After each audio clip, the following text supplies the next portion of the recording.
Guys, welcome to my channel. I hope you guys are well.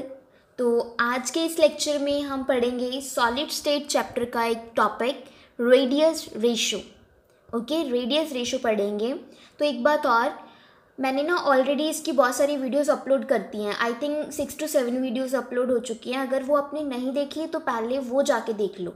Okay, उसका link मैं आपको description में दे दूँगी, क्योंकि आगे के टॉपिक तभी समझ आएंगे जब आप लास्ट वाला देख के आओगे। चलिए स्टार्ट करते हैं आज का टॉपिक रेडियस रेशो। तो इसे पढ़ने से पहले ना थोड़े से इसके इंपॉर्टेंट फीचर्स हैं वो देखते हैं। वो क्या है कि हम रेडियस रेशो को जनरली आयनिक सॉलिड्स के केस में स्टडी करते हैं। ठीक है जी, आयनिक सॉलिड्स। ये भी मैंने आपको एक वीडियो में पढ़ाया है कि आयनिक सॉलिड्स क्या होते हैं, कि जो बेसिकली पॉजिटिव और नेगेटिव चार्ज्ड आयन से बने होते हैं। ओके, हम ऐसे देख सकते हैं कि जो इसका स्ट्रक्चर है ना वो कुछ ऐसा सा हो सकता है कि सपोज ये एक सॉलिड है, ये इसमें ठीक है कुछ इस तरह के स्फीयर्स आयंस प्रेजेंट हैं। जो ये लार्जर वन है ये तो होंगे एनाइंस, एंड जो स्मॉल जी जो वॉइड्स प्रेजेंट है ना ये पॉजिटिवली चार्ज्ड वॉइड्स हैं। क्या है? Positively charged voids. ठीक है, तो कुछ ऐसे सॉलिड्स होते हैं आयनिक सॉलिड्स, जो लार्जर स्फीयर्स हैं वो तो अनाइंस होते हैं, एंड जो स्मॉलर वन है ना वॉइड्स प्रेजेंट है, मीन जो उनके बीच में, ये हम सारा स्टडी कर चुके हैं कि वॉइड्स प्रेजेंट होती हैं, है ना। तो वॉइड्स जनरली पॉजिटिवली चार्ज्ड होंगे। अब देखो, बड़े वाले तो एनाइन है, छोटे वाले कैटाइन है। ये क्यों होता है? क्योंकि ऑलवेज जो रेडियस है ना एनाइन का वो ज़्यादा होता है इन कंपैरिजन टू कैटाइन। अब ये क्यों होता है? अब देखो, मैं आपको एग्जांपल से समझाती हूँ। जैसे सोडियम है, ठीक है, इसकी कॉन्फ़िगरेशन कितनी है? 1s2 2s2 2p6 3s1 ऐसी होती है ना इसकी कॉन्फ़िगरेशन। अगर मैं इसका एक इलेक्ट्रॉन रिमूव कर दूँ तो क्या है कि सिर्फ ये ही बचेगा। ठीक है, तभी पॉजिटिव चार्ज इस पर क्रिएट, ये मैंने रिमूव कर दिया तो इस पर पॉजिटिव चार्ज क्रिएट हो जाएगा, है ना। पॉजिटिव ये कैटाइन बन गया। अब कैटाइन बन गया तो देखो ये कैटाइन हो गया, है ना। तो आप देख सकते हो कि इसकी एक कंप्लीट शेल ही रिमूव हो गई इलेक्ट्रॉन के रिमूव होने के बाद। तो ऑब्वियस साइज़ छोटा हो गया ना, एक कंप्लीट शेल रिमूव हो गई तो इसका साइज़ है वो छोटा हो जाएगा in comparison to parent atom. But जब हम क्या है कि इलेक्ट्रॉन ऐड करते हैं तब क्या नेगेटिव चार्ज आता है ना, तो वो जो न्यू इलेक्ट्रॉन है वो एक नई शेल में जाके एंटर होता है। नई शेल ऐड हो रही है, दैट मीन्स कि अब साइज़ है जो एनाइन का वो बड़ा हो रहा है। तो यही रीज़न होता है कि कैटाइन का साइज़ वो छोटा होता है क्योंकि उसमें से कंप्लीट शेल रिमूव हो जाती है। एनाइन के केस में शेल ऐड होती है तो हम कह सकते हैं कि उसका साइज़ है जो बड़ा होता है। एक और बात भी होती है, जनरली जैसे हम ऐसे मूव करते हैं ना, boron to carbon to nitrogen ऐसे मूव करते हैं तो एक एक इलेक्ट्रॉन ऐड होता है। जब एक इलेक्ट्रॉन ऐड होता है तो उसके साथ ही एक प्रोटॉन भी ऐड हो जाता है न्यूक्लियस में। फिर जाएंगे, फिर एक इलेक्ट्रॉन ऐड हुआ, उसके साथ ही एक जो प्रोटॉन है वो भी ऐड हो गया। अब जब एक इलेक्ट्रॉन रिमूव हुआ, प्रोटॉन तो एज सच वहाँ पे प्रेजेंट है ना, उसके कोरस्पॉन्डिंग जो प्रोटॉन ऐड हुआ था वो तो एज सच प्रेजेंट है। ये रिमूव कर दिया मैंने, देखो अब ऐसे हो गया, है ना, ये रिमूव हो गया। तो अब देखो इस पे जो चार्ज है वो ज़्यादा हो गया, चार्ज ज़्यादा हो गया, तो अब इसका जो अट्रैक्शन पावर है ना इन दोनों के बीच का वो भी ज़्यादा हो जाएगा। अट्रैक्शंस होंगी तो ऑब्वियस सी बात है साइज़ छोटा होगा। ठीक है, तो हो गया क्लियर ना कि जो कैटाइन्स हैं वो ऑलवेज छोटे ही होते हैं, उनका साइज़ छोटा होता है in comparison to anions. Anions के केस में इलेक्ट्रॉन्स ऐड होंगे, ऑब्वियस सी बात है, रिपल्शंस होगी तो साइज़ है जो वो भी इंक्रीज होगा। तो आई होप ये पॉइंट आपको क्लियर हो गया होगा कि एनाइन का रेडियस ऑलवेज ज़्यादा होता है कैटाइन्स के। एंड वन थिंग मोर कि देखो स्फीयर्स हैं, वॉइड्स प्रेजेंट हैं, तो फॉर मैक्सिमम स्टेबिलिटी जो ये आइंस है ना आपस में कंप्लीटली टच होने चाहिए। ठीक है, टच होने चाहिए। अगर टच हो रहे हैं तभी उस केस में स्टेबिलिटी आएगी, अदरवाइज कोई स्टेबिलिटी नहीं होगी उस केस में, वो अनस्टेबल सिस्टम हो जाएगा। तो ये बात भी ध्यान में रखनी है कि स्टेबिलिटी के लिए ना हमारे जो स्फीयर्स हैं वो आपस में, या वॉइड्स हैं वो आपस में कंप्लीटली टच होने चाहिए। ओके, तो आई होप ये आपको पॉइंट्स ना अच्छी तरह से क्लियर हो गए होंगे अब तो अब देखते हैं डेफिनेशन। डेफिनेशन क्या होती है? डेफिनेशन है the ratio of radius of cation. Okay, देखो radius of cation to the radius of anion is called radius ratio. क्या बोलते हैं उसे? Radius ratio. Radius of cation to the radius of anion, this is called radius ratio. हम इसे ऐसे भी लिख सकते हैं r positive upon r negative, और ऐसे भी ये हमारा रेडियस हो गया कैटाइन, मतलब जो वॉइड प्रेजेंट है उसका रेडियस, और ये वॉइड हो गया एनाइन मीन्स सफियर का रेडियस। ओके, ये होती है रेडियस रेशियो। अब देखो, कुछ रट्टा मारने की ज़रूरत नहीं है, बस ये ध्यान से देखो। अब देखो, जो रेडियस रेशियो है वो मैंने ऐसे लिख दी, this is directly proportional to radius of cation. एक ही बात ध्यान में रखो, इन्वर्स का एक बार छोड़ दो, है ना, कि directly proportional to radius of cation means जैसे जैसे कैटाइन का रेडियस इंक्रीज होगा, ठीक है, जैसे जैसे कैटाइन का रेडियस इंक्रीज होगा ना, तो रेडियस रेशियो भी इंक्रीज होगी। Radius ratio. अब एक और बात आती है, हमने लास्ट वीडियो में भी पढ़ा था, कोऑर्डिनेशन नंबर, ठीक है, कोऑर्डिनेशन नंबर। तो उस केस में तो हमने ये देखा था कि कितने स्फीयर से गिवन स्फीयर को टच करते हैं, वो उसका होता है कोऑर्डिनेशन नंबर। क्योंकि हम यहाँ पे आयनिक सॉलिड्स की बात कर रहे हैं, तो हम देखेंगे आयंस का भी, कितने आयंस ऑपोजिट आयन को टच कर रहे हैं, वो उसका होगा कोऑर्डिनेशन नंबर, ठीक है। तो यही बात भी, जैसे जैसे हम कैटाइन का रेडियस इंक्रीज करेंगे तो रेडियस रेशियो इंक्रीज होगा, और साथ में ये कोऑर्डिनेशन नंबर है ना वो भी इंक्रीज होगा। अब देखो यहाँ पे क्या है, ये नेगेटिव चार्ज, मतलब पॉजिटिव चार्ज ये वॉइड में प्रेजेंट है, नेगेटिव चार्ज आपस में टच हो रहे हैं, मतलब सिस्टम स्टेबल है ये, है ना। तो हम बोल सकते हैं कि जो सिस्टम है this is very stable system. Okay, तो इसका कोऑर्डिनेशन नंबर 1 2 3 4 टच हो रहे हैं इस स्फीयर को, तो कोऑर्डिनेशन नंबर कितना हो गया इस वॉइड का? 4। अब मैंने जैसे ही इसका रेडियस इंक्रीज किया कैटाइन का, ठीक है, रेडियस मैंने इंक्रीज किया, तो आप देख सकते हो कि जो नंबर ऑफ एनाइंस अटैच्ड थे वो भी इंक्रीज हो गए, है ना, वो भी इंक्रीज हो गए। तो वही बात है ना कि जैसे कैटाइन का रेडियस इंक्रीज होगा, रेडियस रेशियो इंक्रीज होगी, प्लस उसका कोऑर्डिनेशन नंबर भी इंक्रीज होगा। अब देखो और इंक्रीज किया, क्योंकि ना जब हम इंक्रीज करते हैं तो ऐसे देखो, जैसे ये 6 प्रेजेंट है ना, 3 4 5 6, तो ऐसे स्पेसिस क्रिएट हो जाती हैं। इन स्पेसिस को फिल करने के लिए हम और एनाइंस ऐड कर देते हैं, क्योंकि ये तो स्टेबल नहीं है ना, स्टेबिलिटी के लिए तो वो टच करने चाहिए आपस में, तो टच करने के लिए मैंने और स्फीयर्स ऐड कर दिए, तो अब सिस्टम स्टेबल हो गया, तो कोऑर्डिनेशन नंबर भी इंक्रीज हो गया, प्लस यहाँ पे रेडियस रेशियो भी इंक्रीज हो जाएगा। क्लियर हुआ ना? तो अब देखो नेक्स्ट, ये तो था इंक्रीज। जब हम डिक्रीज करेंगे, मैंने कैटाइन का साइज डिक्रीज किया, अब सिस्टम हो गया अनस्टेबल, देख सकते हो आप, क्योंकि ये तो स्फीयर्स टच ही नहीं हो रहे, इसको टच नहीं हो रहे, तो ये अनस्टेबल हो गया, है ना। तो स्टेबिलिटी के लिए मैंने एक स्फीयर को किया रिमूव। अब देखो, अब कंप्लीटली टच हो रहे हैं, तो ये इसका कोऑर्डिनेशन नंबर कितना हो गया? 3। कम हो गया ना कोऑर्डिनेशन नंबर, जैसे ही रेडियस डिक्रीज हुआ उसकी रेडियस रेशियो भी डिक्रीज होगी, प्लस उसका कोऑर्डिनेशन नंबर है वो भी डिक्रीज हो गया। आई थिंक ये चीज़ तो आपको क्लियर होगी।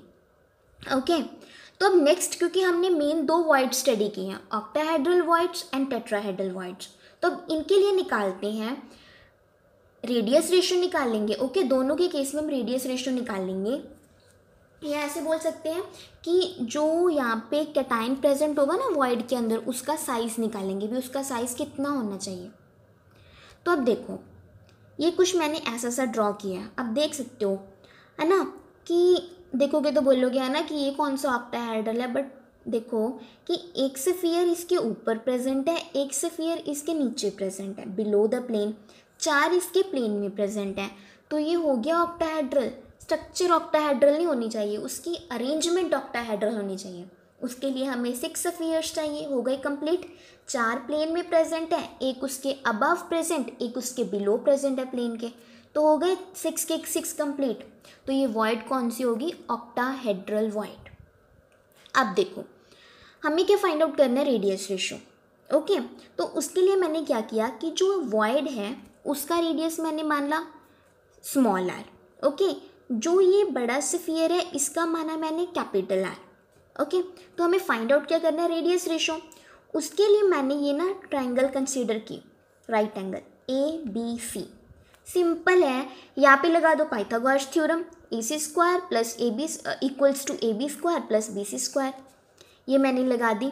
अब ध्यान से देखो इसे, जो AB है मैंने क्या बोला कि जो स्फीयर का रेडियस है उसे R लिखेंगे, ये भी R ये भी R, तो कितना हो गया, AB इक्वल्स टू 2R, है ना। अगर BC देखें तो वो भी, ये भी R ये भी R, तो वो भी कितना हो गया 2R। ठीक है, दोनों को मैंने 2R के इक्वल लिख दिया। अब नेक्स्ट देखो AC तो आप देख ही सकते हो, बिल्कुल क्लियर है, R plus 2R plus R, तो क्या हो गया 2R plus 2 small r। Okay, तो अब वैल्यूज़ यहाँ पे पुट कर दो, AC स्क्वायर की वैल्यू ये वाली है और AB स्क्वायर की वैल्यू ये वाली है। ठीक है, पुट किया तो हम जब सॉल्व करेंगे तो ये मैथमेटिक्स है, सिंपल से सिंपल मैथमेटिक्स यहाँ पे अप्लाई किया हुआ। ठीक है, तो अब मैंने क्या किया कि दोनों साइड रूट कर दिया, ये रूट के साथ ये 2 कैंसिल, यहाँ भी ये 2 कैंसिल, इसका रूट 2 इसका 2 सिंपल आ गया ये। ओके, इसका 2 मैंने अब कॉमन ले लिया, ये 2 के साथ 2 कैंसिल, यहाँ पे रूट 2 बचा, तो क्या किया यहाँ पे r, ये इधर आ गया r, रूट 2 की वैल्यू ये होती है। अब देखो जो हमारा r की वैल्यू है ना, ये वाली आ गई r की वैल्यू। तो अब देख सकते हो कि this is radius of cation. ठीक है, कैटाइन, और we can say radius of octahedral void. तो मतलब कोई भी एटम है, कोई भी एटम और कोई भी कैटाइन, उसका साइज़ इतने टाइम्स होना चाहिए स्फीयर के रेडियस से, तो वो या जो मतलब ऑक्टाहेड्रल वॉइड है ना उसमें परफेक्टली फिट हो जाएगा, मैक्सिमम स्टेबिलिटी देगा। ठीक है, इससे साइज़ कम होगा ना तो वो चीज़ फिर मतलब वो कम्प्लीटली फिट नहीं होगा, परफेक्ट फिट नहीं होगा उसका, तो वो सिस्टम स्टेबल नहीं होगा। तो परफेक्ट फिट के लिए साइज़ उसका इतने टाइम्स होना चाहिए स्फीयर ऑफ रेडियस, मतलब रेडियस ऑफ स्फीयर के। ओके, तो हम देखो ऐसे भी लिख सकते हैं, radius ratio equals to this, मतलब ये बोल सकते हैं कि this is the limiting value for the मतलब any cation to occupy this void. Okay, भी मिनिमम से मिनिमम उसका रेडियस इतना होना चाहिए। तो ये तो था ऑक्टाहेड्रल के लिए। अब बात करते हैं टेट्राहेड्रल के लिए। ठीक है, तो अब देखो ये स्ट्रक्चर बिल्कुल सिंपल है, ये मैंने क्यूब बनाया है, इसके अल्टरनेट कॉर्नर्स पे मैंने क्या है कि स्फीयर्स प्लेस कर दिए, हम इसको सारे पॉइंट्स को मैंने ज्वाइन किया, तो ये क्या बन गया टेट्राहेड्रल। ठीक है, और क्यूब के सेंटर में प्रेजेंट है वॉइड, टेट्राहेड्रल वॉइड प्रेजेंट है। ओके, देखो बिल्कुल सिंपल, मैंने आपको बार बार ये बात बताई है कि जो ये स्फीयर्स प्रेजेंट होते हैं ना, ये इतने छोटे नहीं होते, ये आपस में पूरे टच कर रहे होते हैं, बताई है बार बार मैंने ये बात। ठीक है, तो आपस में ये टच कर रहे होते हैं। अब हम ये डायग्राम समझ में आया। अब हम नेक्स्ट करेंगे रेडियस रेशो, या हम निकालेंगे रेडियस भी, कितना रेडियस होना चाहिए कैटाइन का इस स्फीयर में फिट होने के लिए, perfect fit, so that maximum stability आए। ओके, तो देखो, तो मैंने क्या किया कि लेंथ है जो ये एजेस की है ना, ये मैंने a मान ली एज यूजुअल, जब है ना हम यही कंसीडर करते हैं। फिर टेट्राहेड्रल वॉइड है, उसका रेडियस स्मॉल r, फिर जो स्फीयर है उसका रेडियस कैपिटल R। ओके, वही सेम जो हम हमेशा से अप्लाई करते हैं, पहले हम ये वाली ट्रायंगल कंसीडर करेंगे ABC, यहाँ से AC निकालेंगे। ठीक है, आप देख सकते हो बिल्कुल सिंपल मैंने मैथमेटिक्स लगाया, तो ये आ गया √2 × a। अब एक और बात जो मैंने अभी बताई कि जो ये स्फीयर्स हैं ये आपस में टच हो रहे हैं। ठीक है, टच हो रहे हैं, दिस मीन्स कि स्फीयर का रेडियस क्या माना मैंने r, तो इसका r प्लस दोनों का r क्या हो गया 2r। ओके, तो अब देखो भी ये आपस में टच हो रहे हैं, तो इतना डिस्टेंस कितना हो गया r प्लस r 2r, तो दोनों को मैंने कंपेयर कर दिया, यहाँ से r की वैल्यू आ गई। ओके, फिर अब AC की वैल्यू तो निकाल ली हमने, नेक्स्ट कंसीडर करेंगे ये वाले ट्रायंगल ADC। ठीक है, ये ट्रायंगल कंसीडर करेंगे, वही पाइथागोरस थ्योरम लगाओ, AD square equals to AC square plus DC। ठीक है, तो लगा दो बस। तो AC की वैल्यू हमने क्या निकाली थी, AC की वैल्यू ये हमने पुट कर दी, प्लस DC स्क्वायर था, वो पता ही है कि जो एच है हमने वो A माना है, तो इसे सॉल्व करके ये आ गया AD। अब देखो ये कंप्लीट तो है AD, अगर मैं इसका हाफ ले लूँ, ठीक है, सिर्फ इतना सा पोर्शन लूँ मैं इसका, यहाँ से यहाँ तक, तो इसका रेडियस है कैपिटल R, इसका रेडियस है स्मॉल r। ठीक है, AD का हाफ इतना हो गया, तो वही मैंने लिखा R capital R plus small r AD by half. ठीक है, तो यहाँ पे मैंने AD की वैल्यू पुट कर दी, तो ये हमारे पास सेकंड इक्वेशन आ गई। अब करना क्या है, फर्स्ट इक्वेशन ये थी, सेकंड ये आ गई, दोनों को डिवाइड कर दो, सेकंड को फर्स्ट से डिवाइड कर दो। ठीक है, डिवाइड कर दिया मैंने, अब देख लो। ठीक है, 2 के साथ 2 कैंसिल, 1 के साथ 1 कैंसिल, √3/√2 बचा, और दिस साइड ये वाला। ओके, तो ये 1 इधर आ गया, माइनस के, और सॉल्व करने के बाद हमारे पास जो वैल्यू है ना वो इतनी आई। तो आप देख सकते हो ये वाली वैल्यू कि फॉर द जो मतलब एटम या कैटायन फिट होगा ना टेट्राहेड्रल वॉइड में, उसका साइज इतना होना चाहिए to that of radius of sphere, मतलब इतने टाइम्स होना चाहिए सफ़ियर के रेडियस से। और ये हम बोल सकते हैं कि ये क्या बात आ गई, ये हमारी आई रेडियस रेशो। ठीक है, इतना रेडियस होना चाहिए परफेक्ट फिट के लिए, मैक्सिमम स्टेबिलिटी के लिए। तो हम बोल सकते हैं ना कि जो टेट्राहेड्रल के लिए लिमिटिंग वैल्यू है वो ये है, मतलब मिनिमम इतनी वैल्यू होनी चाहिए टेट्राहेड्रल वॉइड को ऑक्यूपाई करने के लिए। और लास्ट में हमने कैलकुलेट किया था ऑक्टाहेड्रल के लिए, तो वो कितनी होनी चाहिए 4.14। तो टेट्राहेड्रल के लिए इतनी होनी चाहिए, ऑक्टाहेड्रल के लिए मिनिमम इतनी होनी चाहिए। तो मतलब ये एक रेंज आ गई, इस रेंज के विद इन जो कोऑर्डिनेशन है ना वो हमारा 4 ही होगा। ठीक है, कोऑर्डिनेशन नंबर 4 ही होगा, उस केस में टेट्राहेड्रल वॉइड्स ही होंगी। ओके, टेट्राहेड्रल अरेंजमेंट ही होगी। तो ये रेंज है ना, ये जनरली किसके लिए होती है, टेट्राहेड्रल कोऑर्डिनेशन के लिए। तो देखो ये मैंने कुछ वैल्यूज़ लिखी हैं, आपको ये एज सच लर्न करनी है। देखो लास्ट में मैंने बताया था कि जैसे जैसे कैटायन का रेडियस इंक्रीज होगा, रेडियस रेशो भी इंक्रीज होगी, प्लस कोऑर्डिनेशन नंबर भी होगा। अब देखो ऐसे डाउन मूव करेंगे तो रेडियस रेशो इंक्रीज हो रही है ना, एंड कोऑर्डिनेशन नंबर भी क्या हो रहा है, इंक्रीज हो रहा है। तो वही बात कि जैसे जैसे कैटायन का रेडियस इंक्रीज होगा, रेडियस रेशो भी इंक्रीज होगी, प्लस कोऑर्डिनेशन नंबर भी इंक्रीज होगा। ठीक है, देखो ये रेंज तो मैंने बता दी कि this is the limiting value for tetrahedral, कि इतना रेडियस तो होना ही चाहिए टेट्राहेड्रल वॉइड को ऑक्यूपाई करने के लिए, एंड इतना फॉर ऑक्टाहेड्रल वॉइड। तो ये रेंज कौन सी हो गई, ये हो गई कोऑर्डिनेशन नंबर 4 के लिए। अगर कोऑर्डिनेशन नंबर 4 है तो ज्योमेट्री टेट्राहेड्रल होगी, एग्जाम्पल ZNS। ओके, अगर इससे ज़्यादा जाएंगे तो ऑब्वियस सी बात है कि वो आ जाएगा हमारा 6 के अंदर। ठीक है, 6 कोऑर्डिनेशन नंबर के अंदर हम शिफ्ट हो जाएंगे, तो इस केस में जो कोऑर्डिनेशन नंबर है वो 6 होगा। ठीक है, तो 0.732 तक जाएंगे, तो मतलब ये रेंज बता दी कि इतनी रेंज के अंदर कोऑर्डिनेशन नंबर है जो एक कैटायन का, वो कितना होगा 6 होगा। ठीक है, इस केस में 6, फिर हम आगे जाएंगे तो कोऑर्डिनेशन नंबर 8, तो ज्योमेट्री क्यूबिक होगी, 6 के केस में ऑक्टाहेड्रल। एंड अगर इससे कम जाएंगे, ये तो कितने के लिए 4 के लिए, अगर इससे कम जाएंगे तो ऑब्वियस है कि कितना होगा 3, कोऑर्डिनेशन नंबर 3, तो ट्राइगोनल प्लेनर। अगर इससे भी कम हम मूव करेंगे ना, मतलब इससे भी लोएस्ट वैल्यू पे जाएंगे रेडियस रेशो की, तो स्ट्रक्चर हमारी बिल्कुल लीनियर हो जाएगी। ठीक है, अगर इससे भी कम जाएंगे तो ये एग्जांपल्स हैं। अगर हमारे पास ट्राइगोनल प्लेनर ज्योमेट्री है तो B2O3, टेट्राहेड्रल है ZNS, ऑक्टाहेड्रल के लिए NaCl, एंड क्यूबिक के लिए CsCl। तो अब आप देख ही सकते हो कि रेडियस रेशो पढ़ेंगे तो हमें कितना चीज़ क्लियर होता है।